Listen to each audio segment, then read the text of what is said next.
to another episode of Conversations with Hilltop. I am Reagan Holliday, a licensed financial advisor and investment banker here in the St. Louis office for Hilltop. I am joined today by my colleague and co-host, Mike Sorth. Hi, I'm Mike Sorth with HilltopSecurities. Today we are discussing the key considerations when exploring pension obligation bonds. Joining us as a specialist in pension obligations is our colleague Brian Whitworth, who is based in our Encino, California office. Hi, this is Brian Whitworth, and I'm with Hilltop's Los Angeles office. Thanks for joining us, Brian.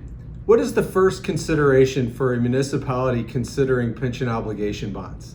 The first fundamental question is whether your governmental entity has legal authority to issue pension bonds. As of late 2020, pension bonds have been issued in at least 34 states. If you are not in one of the states where POBs have been issued, such as Georgia, Hawaii, Utah, or Vermont, you may have some legal research to do.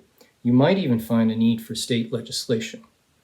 Even in the states where POBs have been issued, not all types of public entities can issue pension bonds.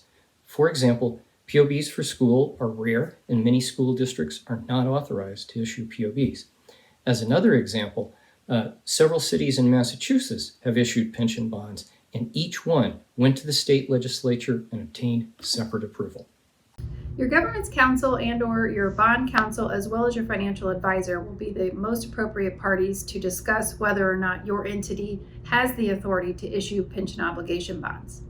Now, Brian, assuming that we can get through this hurdle, what would be the next step in the analysis? The next question to consider is whether your entity's retirement system will accept pension obligation bond proceeds. If you belong to a cost-sharing retirement system, which is most state teacher retirement systems, for example, you probably have an obstacle to issuing POBs.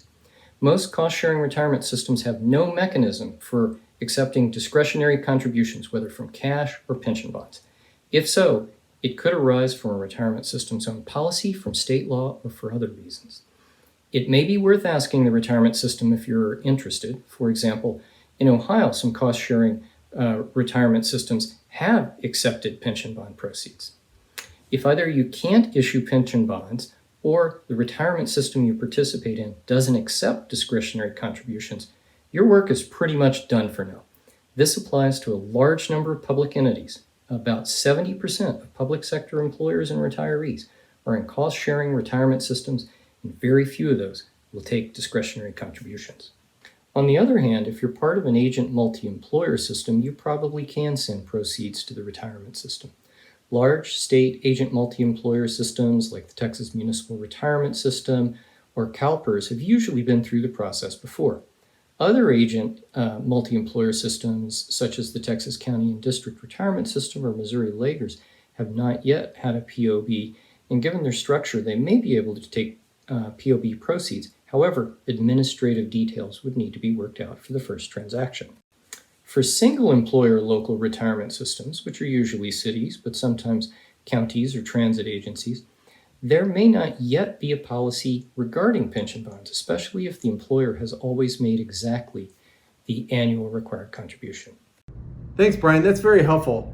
Now let's assume that a municipality has cleared both hurdles. They're able to issue bonds in their state legally, and that they have a retirement system that's able to accept proceeds of those bonds. When are pension obligation bonds a good option for funding unfunded liabilities? Borrowing costs are a big factor.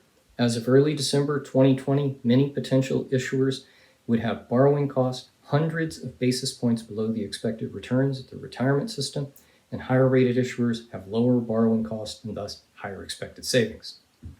In addition, there are many retirement systems where expected contributions have a peak that makes budgeting harder for many years, and then suddenly it becomes easier as you come down from the peak.